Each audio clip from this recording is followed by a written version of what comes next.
Hello everyone, welcome to కథల సవ్వడి. ఈ వీడియోలో నేను అందమైన ముగ్గు వేస్తూ మీకు ఒక ఆసక్తికరమైన కథను షేర్ చేస్తున్నాను. రాధ విక్రమ్ కృష్ణతో దుర్గ గురించి మాట్లాడుతూ తన తప్పు లేకపోయినా అందరి ముందు దోషిగా నిలబడ్డాను అంటుంది. అందరి సంగతి ఎలా ఉన్నా మీరు కూడా ఇలా మాట్లాడతారని అనుకోలేదు అంటూ బాధపడుతుంది. విక్రమ్ కృష్ణ, నువ్వు అనుకుంటున్నట్టు నిన్ను అనుమానించలేదు రాధా. ఒకవేళ నువ్వు దుర్గను ప్రేమిస్తే నీకు హెల్ప్ చేస్తానని అడిగాను. సర్లే వదిలేయి, వాడి సంగతి నేను చూసుకుంటాను అంటూ ఈ విషయంలో నువ్వు ఎక్కువగా బాధపడకు రాధా అంటాడు. ఈ విక్రమ్ కృష్ణ ఉన్నంత వరకు రాధ ఎప్పటికీ ఒంటరిది కాదు అంటూ నీకు నేనున్నాను అని చెప్పి రాధ చేతిలో తన చెయ్యి వేసి రాధకు మాటిస్తాడు విక్రమ్ కృష్ణ. ఇక దమయంతి వసుంధర రామచంద్రయ్యలతో దుర్గ వల్ల మన ఇంటి పరువు పోయింది అంటుంది. ఆ రాధ ప్రేమ కథలు కథలుగా చెప్పుకుంటున్నారు అంటుంది. రామచంద్రయ్య, రాధను ఇంట్లో నుంచి పంపించడం క్షణాల మీద పనమ్మా. కానీ ఇది మన సమస్య మాత్రమే కాదు, విక్రమ్ సమస్య కూడా అంటాడు. దమయంతి, అంటే ఏంటి బావగారు? విక్రమ్ కృష్ణతో మీ ఆవిడ మీద ఆరోపణలు వచ్చాయి, ఏం చేద్దాము? నువ్వు ఏలుకుంటావా, బయటకు పంపిస్తావా అని శాంతంగా అడుగుదామా అని అడుగుతుంది. అప్పుడే సునంద నందగోపాల్ కూడా వస్తారు. దమయంతి, సునంద నందగోపాల్తో మా కోడలని నెత్తికెక్కించుకున్నారు కదా, ఇప్పుడు చెప్పండి, మీ కోడలు ఇంటి పరువు తీసింది, మీ కోడల్ని ఏం చేస్తారు? మా కోడలు బంగారం అని నెత్తిన పెట్టుకుని ఊరేగుతారా, బయటకు పంపిస్తారా అని అడుగుతుంది. ప్రియా, ఇంత జరిగిన రాధ ఏంటో అర్థం కావడం లేదా అంటుంది. దమయంతి, ఇలాంటి సందర్భంలోనే పెద్దరికం నిరూపించుకోవాలి. పెళ్లి చేసుకునేటప్పుడు అటు 7 తరాలు ఇటు 7 తరాలు చూడాలని ఊరికే అన్నారా? మన స్థాయి ఏంటి, మన స్టేటస్ ఏంటి, ఆ టీ కొట్టు దాని తాహత ఏంటి? పెళ్ళైన రోజే బయటకు ఎంటేసి ప్రియతో పెళ్లి చేస్తే అయిపోయేది కదా అంటుంది. ప్రియా వసుంధర రామచంద్రయ్యలతో మీరు ఏం డిసైడ్ చేశారు అని అడుగుతుంది. దమయంతి, ఈ ఇంటి పరువు బజారుకెక్కుతున్నా ఆ రాధ ఇంకా ఇంట్లోనే ఉంటే వాళ్ళు కాదు, మనమే ఏదో ఒక నిర్ణయం తీసుకోవాలి. రాధ మంచితనానికి అమాయకత్వానికి వాళ్ళు లొంగిపోయారేమో అంటుంది. వసుంధర, దమయంతి ఏంటలా మాట్లాడుతున్నావు అంటుంది.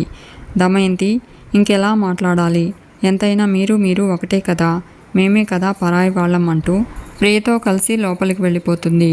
వసుంధర రామచంద్రయ్య కూడా లోపలికి వెళ్ళిపోతారు. నందగోపాల్ సునందతో ఏం చేయాలి సునంద అంటాడు. సునంద, ఏం మాట్లాడాలో నాకు అర్థం కావడం లేదండి అంటుంది. ఇక రాధ రూమ్లో కూర్చుని దుర్గను గుర్తు చేసుకుంటూ బాధపడుతూ ఉంటుంది. దమయంతి రాధ దగ్గరకు వెళ్ళి పదవే అంటూ రాధ చేయి పట్టుకుని లాక్కెళ్తూ ఉంటుంది. సునంద నందగోపాల్ దమయంతికి అడ్డుపడుతూ ఉంటారు. అప్పుడే విక్రమ్ కృష్ణ రావడంతో దమయంతి ఆగిపోతుంది. విక్రమ్ కృష్ణ దమయంతితో ఏం చేస్తున్నారు అంటాడు. దమయంతి, బయటికి పంపిస్తున్నాను శాశ్వతంగా అంటుంది. విక్రమ్ కృష్ణ, రాధ చేసిన తప్పేంటి అంటాడు. దమయంతి, దుర్గ చెప్పాడు కదా, మళ్ళీ చెప్పాలా అంటుంది. విక్రమ్ కృష్ణ, వాడు చెప్పింది నిజమని నమ్మకం ఏంటి అంటాడు. దమయంతి, అబద్ధమని ప్రూఫ్ ఏంటి అంటుంది. విక్రమ్ కృష్ణ, ఇప్పుడొచ్చారు దారికి అంటూ ఈ మాట మీ నోటి వెంట వినాలనే ఆగాను అంటాడు.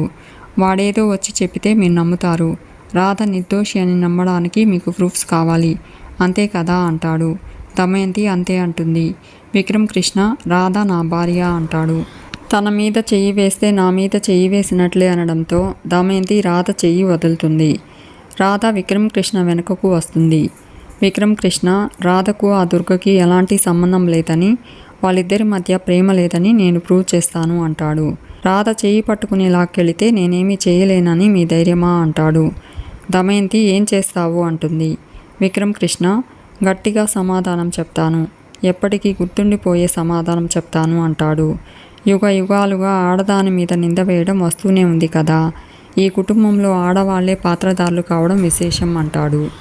రాధను నిర్దోషిగా నిరూపిస్తాను అంటూ ఉంటే దమయంతి 1 కండిషన్ అంటూ, వారం రోజుల్లో నిరూపించలేకపోతే రాధను నేనే ఇంటి నుంచి బయటకు పంపించేస్తాను అంటుంది.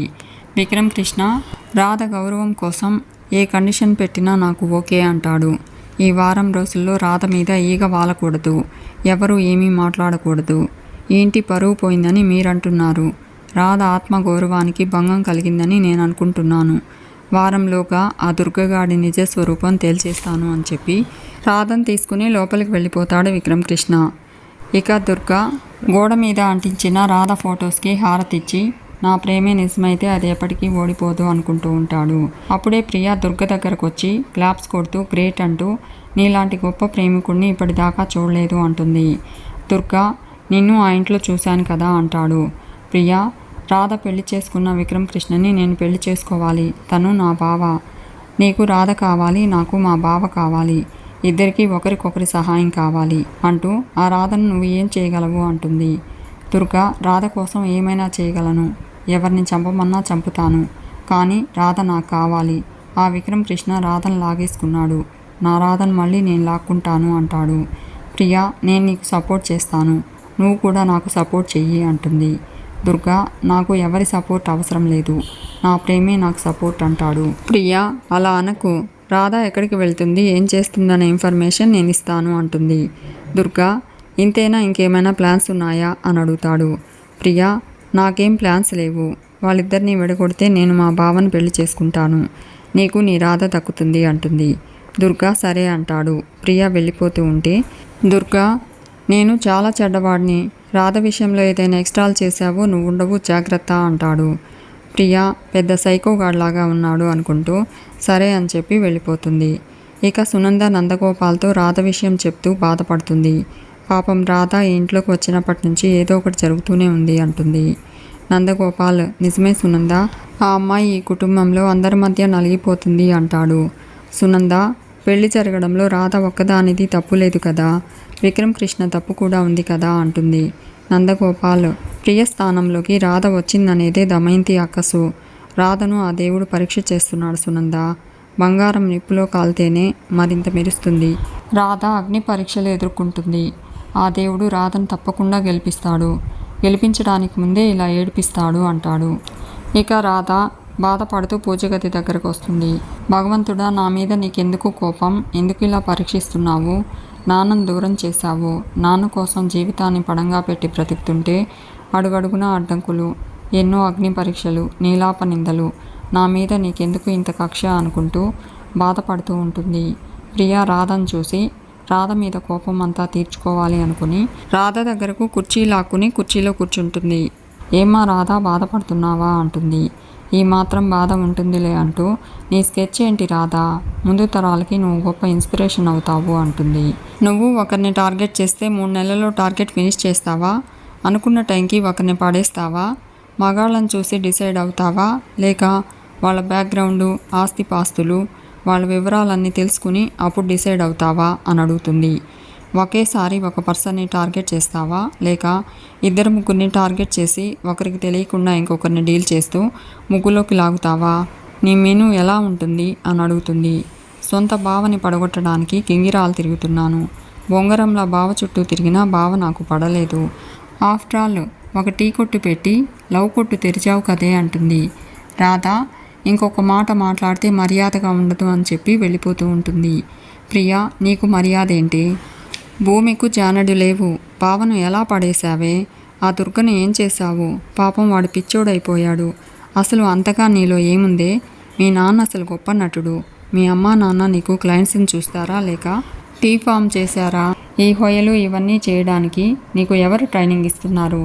మీ అమ్మనా నాన్ననా అని అడుగుతుంది. రాధ నోర్ముయ్ అంటూ ప్రియను చెంపదెప్ప కొడుతుంది. ప్రియ నన్నే కొడతావా అంటుంది. రాధ కొట్టడం కాదు, నేను ఏం చేసినా తక్కువే అంటుంది. అసలు ఆడపిల్లవా నువ్వు? అమెరికాలో చదివొచ్చావు, ఎందుకు నీ చదువు? చీ అంటూ నోరేనా అది, నాలుగేనా అది? ఒక అమ్మాయితో ఇలాగైనా మాట్లాడేది? నువ్వు కూడా ఒక అమ్మాయివే అని ఇంగిత జ్ఞానం లేదా నీకు? నీకు ఫ్యామిలీ గురించి తెలుసా? నాన్న ప్రేమ గురించి తెలుసా? నాన్న గొప్పతనం తెలుసా? ఆడపిల్లకి నాన్న అంటే దేవుడి కంటే ఎక్కువ. నన్ను అంటున్నావేంటి? నీ క్యారెక్టర్ ఏంటో ఆలోచించావా? ఒంటరి ఆడపిల్ల ఇంటికొస్తే ఇలాగేనా మాట్లాడేది? ఎన్ని రకాలుగా ఇబ్బంది పెడుతున్నావు, ఏడిపిస్తున్నావు. భరిస్తున్నాను కదా అని మరీ ఇంత బరితెకించకూడదు అంటుంది.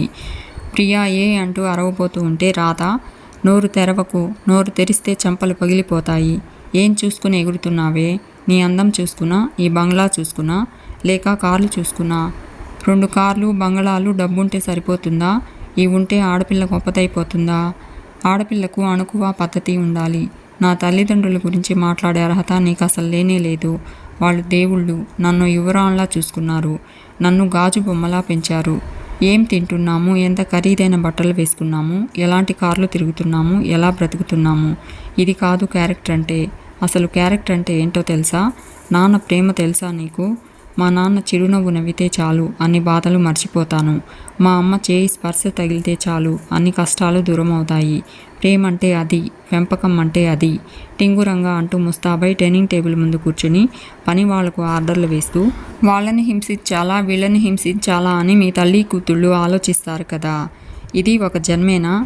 అసలు నీదొక పెంపకమా అంటుంది. విక్రమ్ కృష్ణ నిన్ను పెళ్లి చేసుకోలేదు, ఆ బాధ నీకుంది. ఆ టాపిక్ గురించి మాట్లాడు. విక్రమ్ కృష్ణ గారి మీద నువ్వు ప్రేమను పెంచుకున్నావు. విక్రమ్ కృష్ణ గారు నీకు దక్కలేదు, దాని గురించి మాట్లాడు. ఆ విషయంలో నన్ను తిట్టు, అంతేకాని కత్తులతో కోసినట్టు మాట్లాడుతూ ఒక ఆడపిల్ల వ్యక్తిత్వం దెబ్బతినేలా మాట్లాడతావా?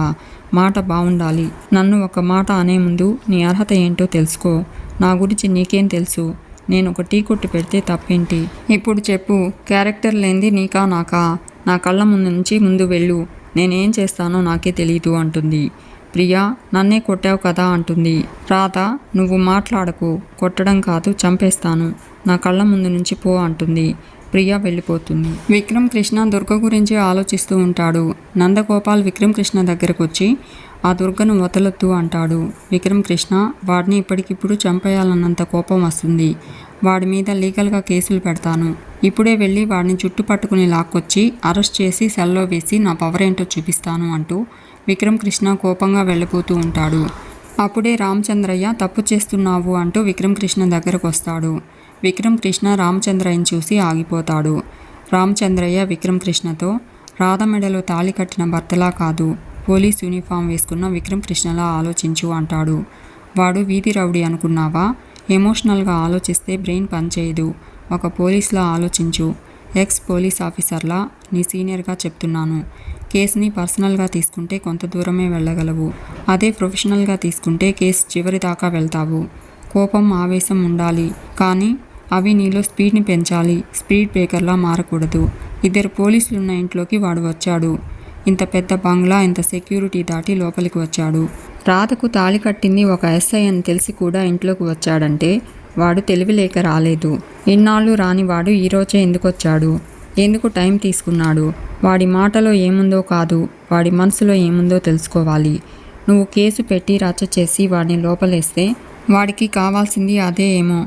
వాడి ట్రాప్లో నువ్వు పడుతున్నావేమో. ఇంటికొచ్చి గొడవ చేస్తే, కేసు పెట్టి లోపలేస్తే 4 గోడల మధ్య ఉన్న గుట్టు నలుగురికి తెలుస్తుంది. మీడియా వస్తుంది. మనం చెప్పినవి కొంతమంది రాస్తారు, చెప్పనివి చాలామంది రాస్తారు.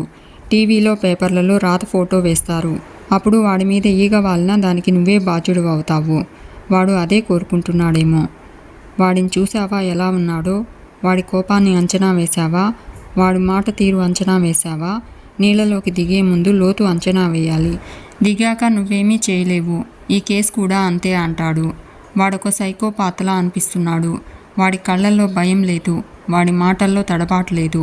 చాలా స్ట్రాంగ్గా ఉన్నాడు. ఇంట్లో అంతమంది మేము ఉన్నాము, వాడొక్కడే వచ్చాడు. చాలా క్లారిటీగా మాట్లాడాడు. నువ్వు అనుకున్నట్టు వాడు చీప్ రౌడీ కాదు. చీమల పుట్టలో చీమలు మాత్రమే ఉన్నాయనుకోకు. అందులో చీమలున్నాయో పాములున్నాయో పుట్ట పగల కొడితే కానీ తెలియదు. నేరస్తులకు తెలివి లేదు అనుకోవద్దు. వాడిని ఒక పుస్తకంలా చదువు. అప్పుడు వాడు నీ అంచనాలకు దొరకగలడు. ఒక ఆధారం చిక్కుతుంది అంటాడు. విక్రమ్ కృష్ణ హ్యాపీగా ఫీల్ అవుతూ రామచంద్రయ్యను వెనుక నుంచి హక్ చేసుకుని థ్యాంక్స్ మామయ్య అంటాడు. రామచంద్రయ్య, ఒక పోలీస్ ఆఫీసర్గా నాకున్న అనుభవంతో ఇవన్నీ చెప్పాను. నా డిపార్ట్మెంట్లోని మనిషికి మాత్రమే చెప్పాను. కోపాలు గాయాలు ఇంకా పచ్చిగానే ఉన్నాయి అని చెప్పి రామచంద్రయ్య వెళ్ళిపోతాడు. విక్రమ్ కృష్ణ, నీకు నా మీద కోపం ఎంతుందో దానికన్నా రెట్టింపు ప్రేమ ఉంది మామయ్య. సమయానికి నాకు మంచి సజెషన్ ఇచ్చావు మామయ్య అనుకుంటూ రే దుర్గా అనుకుంటాడు. ఇక ప్రియ రాధ తనను కొట్టిన విషయం దమయంతికి చెప్తుంది. ఇక రాధ రూమ్లో బాధపడుతూ ఉంటే విక్రమ్ కృష్ణ రాధ దగ్గర కూర్చుని రాధను ఓదార్చుతూ ఉంటాడు. రాధ, నేను పేదరికంలో పుట్టాను, పేదదానని ఎప్పుడూ అనుకోలేదు. అమ్మా నాన్నలతో సంతోషంగా ఉన్నాను. చిన్నప్పుడు చెప్పులు లేని పాదాలతో నడిచాను. భూమి తల్లి స్పర్శ ఆనందంగా ఉండేది. ఎలాంటి ముళ్ళు గుచ్చుకోలేదు. కానీ ఇంట్లో ఆ ముళ్ళు నా కాలుకి కాదు, నా మనసుకు గుచ్చుతున్నారు. మా ఇంట్లో టీ కొట్లో ఎప్పుడూ ఆనందమే, ఎప్పుడూ చిరునవ్వులే. నా చిన్నప్పటి నుంచి ఇలాంటి పరిస్థితులు ఎప్పుడూ రాలేదు. ఒకసారిగా జీవితంలో చీకట్లు కమ్ముకున్నట్లు అనిపిస్తుంది. ఇంతకుముందు మాట పడిన సందర్భం లేదు, ఒక తప్పు చేసిన జ్ఞాపకం లేదు. కానీ ఇంట్లో నా జీవితమే తప్పు అనే పరిస్థితి వస్తుంది. నా బాధకు అంతే తెలియడం లేదు. ఒకదాని తర్వాత ఇంకొకటి. నన్నేం చేయమంటారు అని అడుగుతుంది. విక్రమ్ కృష్ణ, రాధా నీ పరిస్థితి అర్థం చేసుకోగలను. ఈ ఆడపిల్లకి ఇలాంటి పరీక్షలు, ఇలాంటి శిక్షలు ఎదురు కాకూడదు అంటాడు. రాధా, నేను మనిషినే కదా, నాకైనా ఎంతని ఓపిక ఉంటుంది. చిన్న జీవితాలు మావి, చిన్న కలలు మావి. అందరూ ఒక్కసారిగా పగపట్టారు, దాడి చేస్తున్నారు. నన్నేం చేయమంటారు? నేను తెలిసి ఊపిలోకి కూరుకుపోతున్నానా? నాన్న కోసం నన్ను నేను పోగొట్టుకుంటున్నానా అని అడుగుతుంది. విక్రమ్ కృష్ణ, సారీ రాధా అంటాడు. నీతో ఏం మాట్లాడాలో కూడా నాకు అర్థం కావడం లేదు అంటాడు. ఇలాంటి పరిస్థితుల్లో ధైర్యంగా ఉండడం ఒకటే దారి. నీకు ఎవరున్నా లేకున్నా నేనున్నాను రాధా అంటాడు. రాధా, మా నాన్న గుర్తొస్తున్నారు అంటూ విక్రమ్ కృష్ణ భుజం మీద తలవాల్చుతుంది. అప్పుడే దమయంతి రాధా అని అరుస్తూ రాధ దగ్గరకు వస్తుంది. విక్రమ్ కృష్ణ, రాధా దమయంతిని చూసి షాక్ అవుతారు. మీకు ఈ వీడియో నచ్చితే లైక్ చేయండి, షేర్ చేయండి, తప్పకుండా సబ్స్క్రైబ్ చేసుకోండి. Thanks for watching.